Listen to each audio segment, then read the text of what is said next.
The wind tasted of dust and sandalwood, a scent Silas recognized from Elara's description of Thorne's estate. He's been tracking her for 3 days, a whirlwind of rumors and fear rippling through the small towns surrounding Copper Canyon. Now, standing at the edge of redemption, a town choked by an unnatural, vibrant green, Silas felt a cold certainty crawl into his bones. Redemption wasn't just overgrown, it was ***, giant, impossibly swift-growing vines twisted around buildings, obscuring windows and strangling fences. Flowers bloomed in colors he's never seen, emitting a sickly sweet perfume that coated the air. The few townsfolk he's seen looked hollow-eyed, their movements sluggish, their voices barely above a whisper. They spoke of a bloom, a blessing, they claimed, a prosperity brought on by Miss Thorne. He found Rhys Walker slumped against a lamppost, a vacant smile plastered on his face. Walker, formerly a Rattlesnake Gang lieutenant, had been instrumental in gathering information on Thorne. "She's good to us," Marshal Walker mumbled, his eyes unfocused. "She's given us purpose." "Purpose?" Silas grunted, shoving Walker roughly. "You're working for a woman who's turning this town into a jungle. A woman who's running a charade." Walker's smile widened unnervingly.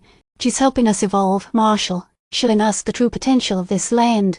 Silas ignored him, focusing on the building across the street, the Assay Office, its windows obscured by thick, pulsating vines. This was where Thorne had retreated, where she was conducting her experiments. He'd seen the report's odd energy signatures, unusual mineral readings. Thorne wasn't just a wealthy merchant. She was something else entirely. Inside the Assay Office, the air was thick with humidity and the scent of rich soil. Strange machinery hummed and whirred, connected to intricate networks of pipes and wires. Giant, bioluminescent fungi cast an eerie glow on the walls, illuminating shelves lined with jars filled with strange, writhing plants. "Professor Elmsworth," Silas called out, his voice echoing in the vast space. A figure emerged from the shadows, an elderly man with wild, grey hair and eyes that burned with unsettling intensity. "Marshal Stone, how delightful," Elmsworth said, his voice a dry rustle.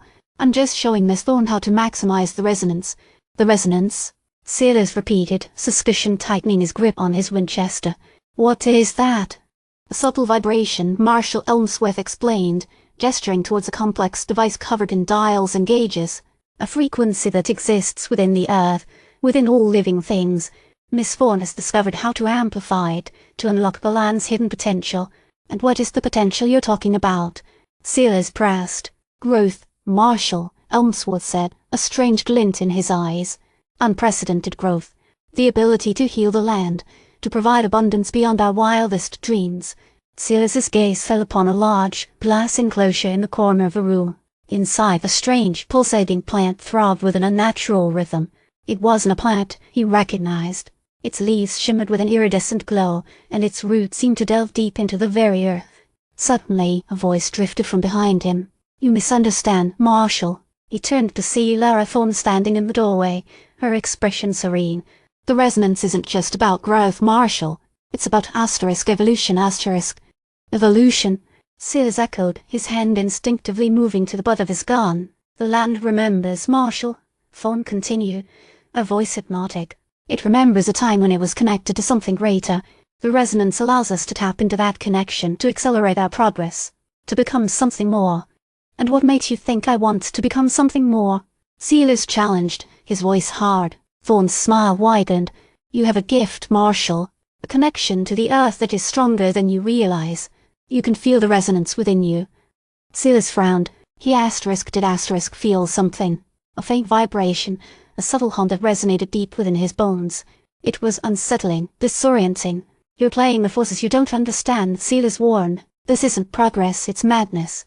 Thorne ignored him, turning her attention to Elmsworth. "Show him, Professor. Show him what we're truly capable of." Elmsworth nodded, stepping towards a hidden panel in the wall. He pressed a sequence of buttons, and a section of the floor slid open, revealing a staircase leading down into the darkness. "What's down there?" Silas demanded, his voice laced with suspicion. "A deeper understanding, Marshal," Thorne replied, her eyes gleaming with an unsettling light. "A glimpse into the future." Silas hesitated, then reluctantly followed her down the stairs. The air grew heavy and humid, and the scent of rich soil became almost overpowering. The stairs led to a vast subterranean chamber, illuminated by the same eerie bioluminescent fungi that adorned the Assay Office. In the center of the chamber stood a massive, pulsating crystal, radiating a strange energy. Intricate patterns of vines and roots covered the walls, intertwining with the machinery and equipment. "This is where the true work is done," Marshal Elmsworth said, gesturing towards the crystal. "This is where we unlock the secrets of the resonance." Suddenly, a low hum filled the chamber, vibrating through Silas's body. The crystal began to pulse more rapidly, and the vines on the walls seemed to writhe and reach out towards him. He felt a surge of power coursing through his veins, a strange sensation that both exhilarated and terrified him. He could almost feel the earth beneath his feet, the trees above his head, the water flowing through his veins. "This is incredible," he muttered, his voice barely audible above the hum. "It's just the beginning, Marshal," Thorne said, her voice hypnotic. "Join us. Embrace your potential. Become something more." Silas looked at Thorne, at Elmsworth, at the pulsating crystal, at the writhing vines. He saw not progress, but chaos. He felt not exhilaration, but dread. He reached for his Winchester, his grip tightening on the cold steel. "I'm afraid I can't do that," he said, his voice firm. "I'm here to stop you." A sudden tremor shook the chamber, and the crystal pulsed violently, throwing Silas off balance. He stumbled, grabbing onto a nearby support beam to steady himself. "You can't stop us, Marshal," Thorne said, her voice filled with disappointment. "The resonance is too powerful. It's already spreading." Silas ignored her, focusing on the crystal. He knew he had to destroy it, to sever the connection before it was too late. He raised his Winchester, taking aim. "Don't do it, Marshal," Thorne cried, her voice filled with desperation. But it was too late. Silas pulled the trigger. The shot echoed through the chamber, shattering the crystal into 1,000 shimmering fragments. The tremors intensified, and the vines on the walls began to wither and die. The humming faded, and the air grew still. A wave of energy washed over Silas, knocking him to his knees. He felt a searing pain in his head, and a dizzying sense of disorientation. When he finally regained his senses, he looked around. The chamber was dark and silent, the air thick with dust. Thorne and Elmsworth were gone. He stumbled out of the chamber, back into the Assay Office. The vines on the walls were dying, their vibrant green fading to a sickly brown. The air was still, the scent of rich soil replaced by the smell of decay. He looked out at Redemption. The unnatural growth had receded, revealing the town beneath. But something was different. The buildings were scarred, the ground cracked, the air heavy with an unsettling stillness. He knew that the resonance was not truly gone.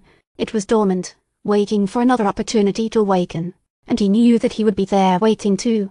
He looked down at his hands, feeling a faint vibration still pulsing within him, a reminder of the power he had unleashed, and the darkness he had barely contained. He tasted the wind. It no longer tasted of sandalwood. It tasted of dust, and something else, something ancient and unknown. He turned and walked away from Redemption, towards the rising sun, a lone figure silhouetted against the scarred landscape. The fight was far from over.